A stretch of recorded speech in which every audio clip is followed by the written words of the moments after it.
In the height of the Cold War, fear was not confined to weapons made of steel and uranium. It stretched into every corner of imagination, where even the natural world became suspect. What if the clouds overhead, the rain that fell, or the storms that raged could be shaped, guided, or unleashed by human hands? This was not merely the stuff of pulp novels. In Washington, men in suits and uniforms began asking the same question, and the Central Intelligence Agency, eager to stay ahead of the Soviets, was willing to pursue answers. For them, control over the weather was not fantasy, was an uncharted frontier of power. The logic was unsettling, but simple. If war could be waged with bombs and bullets, why not with storms and floods? Weather had always shaped history: armies bogged down in mud, fleets sunk by sudden gales, campaigns ruined by unexpected winters. But what if these accidents of nature could be engineered? A commander with the power to summon rain could choke supply lines, flood enemy fields, or grind movements to a halt without firing a shot, in a world already consumed by paranoia. The possibility that the Soviets might achieve such control first was enough to send the CIA. Searching for its own answers, it began quietly under the veil of scientific progress. Cloud seeding experiments, which involved dispersing silver iodide or other particles into the sky to coax rain from passing clouds, had been tested since the late 1940s, publicly. These efforts were promoted as tools for agriculture, water supply, or disaster relief. But within the walls of the Pentagon and the offices of the CIA, the same technology was viewed through a darker lens. What could be sold as a humanitarian advance could just as easily be repurposed into a covert weapon of war. The secrecy was essential, for the very idea was destabilizing. To admit that weather might be manipulated, let alone weaponized, risked provoking panic among allies and accusations of recklessness from enemies. So research was hidden behind the facade of climate studies and meteorological research. Grants and contracts were issued to universities and labs. But the true sponsors and intentions were buried in bureaucratic layers of classification. To most observers, these were harmless experiments. To those inside the intelligence community, they were preparations for a new kind of battlefield. By the early 1960s, whispers of weather control programs had already begun to circulate among foreign diplomats and military analysts. Soviet officials hinted at their own atmospheric projects, feeding American fears that the Kremlin might learn to weaponize the sky first. Each rumor fueled new urgency in Washington, where the CIA and the US military concluded that they could not afford to fall behind. It was in this climate of suspicion and ambition that the seeds of America's weather warfare project were sown. Seeds that would soon take root in the jungles of Vietnam, where the rain itself would become a weapon. At the heart of weather manipulation was a deceptively simple technique known as cloud seeding. By releasing particles such as silver iodide, dry ice, or even common salts into the sky, scientists discovered they could encourage water vapor to condense and fall as rain. To farmers and civic planners, this sounded like a miracle rain on demand, droughts eased, harvests saved. But the same principle, when viewed through the eyes of Cold War strategists, suggested something far more sinister. If clouds could be coaxed to unleash torrents at will, then storms could become tactical weapons, flooding enemy positions and sabotaging their infrastructure. The early years of experimentation were conducted openly, often in collaboration with universities and research labs. Reports in the 1940s and 1950s celebrated cloud seeding as a marvel of modern science, offering humanity a chance to tame the elements. Yet even in these seemingly innocent beginnings, military observers were taking notes. If weather could be altered for good, it could also be altered for war. Quietly, the US military began sponsoring parallel studies, disguising its interest behind the facade of civilian science. What was presented as progress in meteorology was, in truth, reconnaissance for a darker purpose. By the time the 1960s arrived, the CIA had taken a keen interest in harnessing these experiments within Pentagon circles. Weather modification was increasingly discussed as a potential force multiplier, a way to disrupt enemies without openly escalating conflict. Briefings and classified memos framed weather control as the ultimate covert weapon, one that could not be traced, one that left no fingerprints. Unlike bombs or bullets, rain carried no shrapnel, no blast crater, no evidence. It was, in theory, the perfect weapon for an era obsessed with plausible deniability. But the enthusiasm of policymakers ran far ahead of scientific certainty. While cloud seeding could indeed trigger rain under the right conditions, it was far from predictable. Sometimes it worked, sometimes it didn't, and sometimes the results were far greater than intended. In controlled experiments, a planned drizzle could turn into a downpour, flooding unintended areas. These inconsistencies did not deter the CIA or the Army. In fact, they only added urgency. If the Soviets solved the unpredictability first, America would be left vulnerable to a stormy new kind of warfare. In this logic, the gamble seemed worth it to the public. Weather control remained a curiosity fodder for newspaper columns and science magazines. Readers marveled at the possibility of rain on command or joked about governments eliminating baseball rainouts. Few realized that behind the jokes lay a growing body of secret military research, funded by intelligence budgets and protected by layers of classification. For the CIA, this was not entertainment. It was a matter of survival in a world where the clouds themselves might one day serve as weapons. The stage was set for these theories to move from laboratories into battlefields, and soon, Southeast Asia would become their testing ground. Vietnam was the crucible where America's theories of weather control were finally tested in combat. The war was unlike any the United States had fought before jungles thick with humidity, monsoon rains dictating the rhythm of battles, and a relentless supply line known as the Ho Chi Minh Trail snaking through mountains and forests.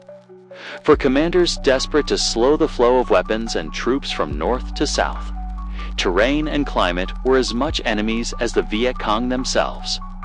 It was here, in the steamy skies of Southeast Asia, that the CIA and the US military launched a project so secret it was hidden even from many of their own ranks. Codenamed Operation Popeye. The program's mission was disarmingly simple: make the monsoon season longer, heavier, and deadlier. By seeding clouds with silver iodide, U.S. aircraft sought to unleash rainstorms that would transform dirt roads into rivers of mud, wash out supply routes, and bog down enemy movement. The slogan whispered among insiders was both cynical and telling: make mud, not war. Officially, flights were logged as routine weather, reconnaissance, or atmospheric research. In reality, they were weaponizing the sky itself. One cloud at a time. The operation began in 1967 and continued for years, carried out with a secrecy rivaling any covert mission of the Cold War. Pilots flew unmarked missions over Laos, Cambodia, and Vietnam, dispersing chemical agents into thick clouds and watching as the heavens opened. Results were mixed but often effective. Trails that once allowed steady transport became quagmires. Convoys stalled, equipment rusted, and morale suffered under relentless rain. The battlefield itself had been altered, not by artillery fire, but by storms engineered from above. For the men who fought on the ground, the weather was indistinguishable from nature's fury. Few could imagine that the rain hammering their helmets and flooding their trenches had been summoned by human design. This invisibility was its greatest strength. Unlike bombs, there was no explosion. Unlike gas, no odor. Unlike bullets, no trace. It was war disguised as weather, an invisible intervention that carried plausible deniability to its extreme. When the mud rose and the rivers swelled, the CIA could claim it was simply the season, nothing more. But secrecy has a half-life, And even the most carefully concealed operations eventually leave clues. Whispers of weather manipulation circulated among diplomats and journalists, dismissed at first as conspiracy theories too bizarre to be true. Yet behind closed doors in Washington, Popeye's existence was no rumor, was a classified reality. As the rains continued to fall heavier and longer than expected, suspicion grew that America had indeed learned to weaponize the clouds. Soon, the veil of secrecy would begin to tear, and the world would learn that the war in Vietnam had been fought not just on the ground, but in the skies above. By the early 1970s, the secrecy that had shielded Operation Popeye began to crack. Rumors about America's strange new tactics leaked into the press, carried by whispers from pilots and diplomats who had seen more than they were supposed to. Journalists, long skeptical of military briefings, began to chase stories of weather modification in Vietnam. At first, editors dismissed the claims as too far-fetched storms as weapons sounded like science fiction. But persistent reports, coupled with the uncanny timing of extended monsoons, forced investigators to take a closer look. What they found hinted at a truth more disturbing than fiction.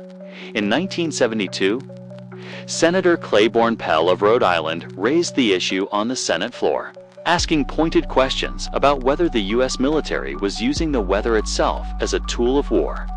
His concerns, dismissed by some colleagues as eccentric, would prove prophetic. Behind the walls of classified hearings, officials wrestled with how much to admit. The CIA and Pentagon were caught in an uncomfortable bind: deny too strongly, and the leaks might overwhelm them. Admit too much, and they risked global outrage, for a nation already reeling from Vietnam and Watergate. The revelation that America had weaponized the rain threatened to shatter what little trust remained. The truth emerged slowly, through a combination of leaked documents and reluctant testimony. By 1974, evidence was undeniable. Operation Popeye had been real, its missions flown in secret over Southeast Asia for nearly a decade. The public reaction was one of disbelief and unease. Ordinary citizens, who had once seen cloud seeding as harmless science, now confronted the idea that their government had transformed storms into weapons. The notion that rain could be manufactured to drown an enemy blurred the line between nature and war in ways that felt both surreal and frightening. It wasn't just soldiers who fought under manipulated skies. It was entire populations. The international community reacted with alarm. If one superpower could alter the weather, what stopped another from doing the same? Would typhoons and hurricanes become tools of geopolitics? Would droughts be engineered to starve nations into submission? The specter of a world where the atmosphere itself was weaponized, galvanized diplomats. In 1977, the United Nations adopted the Environmental Modification Convention, or ENMOD Treaty, which explicitly banned the military use of weather modification. The fact that such a treaty was necessary underscored how seriously governments took the threat, even if most citizens still struggled to believe it was possible. Yet treaties, like clouds, could not erase what had already happened. The revelations about Operation Popeye left a stain on America's reputation, reinforcing the image of a superpower willing to manipulate even nature in pursuit of victory.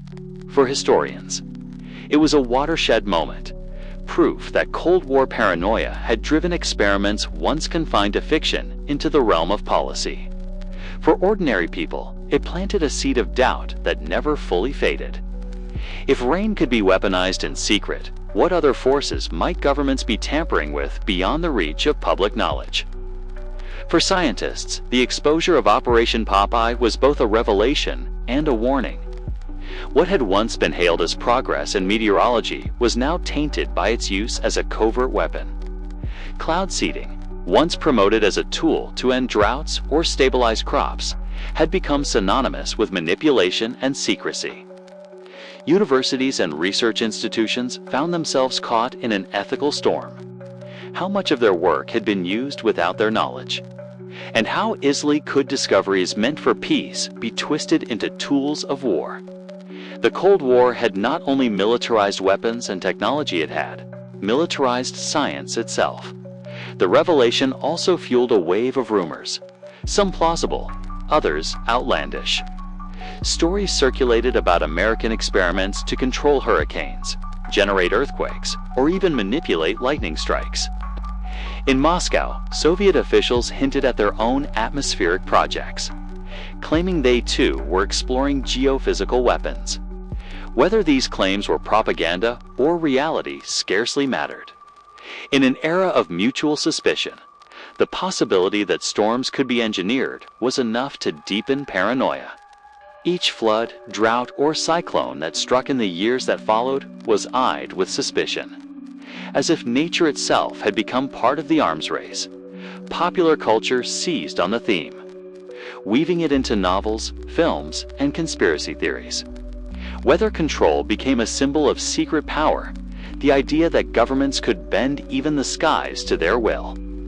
In the decades after Vietnam, whispers of weather weapons persisted, often tied to broader fears of hidden technologies. Some dismissed these stories as fantasy, while others saw them as the natural consequence of a world that had already crossed the line once. Operation Popeye had planted the seed, and no amount of official denial could fully uproot it. For strategists and historians, the implications went beyond rumors. Weather modification represented the ultimate form of plausible deniability. A failed harvest, a devastating flood, or an untimely storm could be passed off as natural while quietly serving as a strategic blow. This potential blurred the boundary between war and peace in unsettling ways. Unlike missiles or troops, weather left no fingerprints. That very absence made it a tempting weapon and a terrifying one, capable of sowing mistrust even when it was not used. In this sense, the legacy of weather warfare was not limited to Vietnam, lingered in the psychology of global politics. Ironically, the science itself did not vanish. Cloud seeding continued to be used in civilian contexts, from agriculture to water management. But every time silver iodide was released into the skies, the shadow of its military past hung overhead. Was it truly about crops and reservoirs, or was there a hidden agenda? For many, the line between meteorology and militarization had been permanently blurred. What began as an experiment in Cold War secrecy had become a permanent part of the world's imagination. Reminder that even the sky could be conscripted into battle. The moral questions raised by weather warfare were profound. War had always been destructive, but manipulating the skies carried a different kind of fear. To bend nature itself into a weapon blurred the distinction between battlefield and environment, between combatants and civilians. A bomb could be aimed, a bullet could be fired, but a storm spared no one in its path. By turning rain into an instrument of war, the United States had crossed an invisible line, transforming a force of life into a force of coercion. Historians would later argue that this shift revealed not only the desperation of the Vietnam War, but also the hubris of an age, intoxicated by its own technology. Nature had always humbled empires, toppling armies with untimely winters and destroying fleets with sudden gales. Yet the Cold War marked the first time governments sought to weaponize these forces deliberately. The very attempt revealed the arrogance of superpowers convinced they could dominate even the sky. And yet, for all the ambition, the results of Operation Popeye were modest, inconsistent, and often unpredictable. The idea that humans could control storms proved far more seductive than the reality. Still, the attempt itself was enough to unsettle the world, proving that no domain was beyond the reach of militarization. The legacy of weather warfare continues to echo into the present. In the 21st century, debates about geoengineering, climate modification, and atmospheric experiments are often shadowed by the ghost of Project Popeye. Proposals to combat global warming by altering cloud cover or reflecting sunlight back into space are met with suspicion, as critics warn of weaponization. The memory that weather had once been conscripted into war makes every new idea sound like a potential threat. If rain could be turned into a weapon once, why not again? The Cold War may have ended, but its questions have not. For ordinary citizens, the story of weather warfare remains both fascinating and disturbing. It speaks to the lengths governments will go when gripped by fear, and to the dangers of secrecy when coupled with science. The public's trust in institutions was already fragile in the 1970s, shaken by Vietnam and Watergate. The revelation that even storms had been manipulated only deepened that fracture. Every sudden flood or drought that followed seemed to carry a whisper of suspicion. In that sense, the most enduring legacy of Operation Popeye was not scientific, but psychological: the erosion of faith in the neutrality of nature itself. Ultimately, the tale of the CIA's weather warfare project is less about rain than about power. It is a reminder that in times of paranoia, no frontier is off limits, no boundary too sacred. Clouds and storms, once symbols of nature's indifference, became instruments of strategy, their neutrality shattered by human ambition. Whether viewed as folly, desperation, or innovation, Operation Popeye stands as a warning. When fear becomes policy, even the skies can be conscripted into war, and the line between natural disaster and man-made weapon fades into a storm of uncertainty.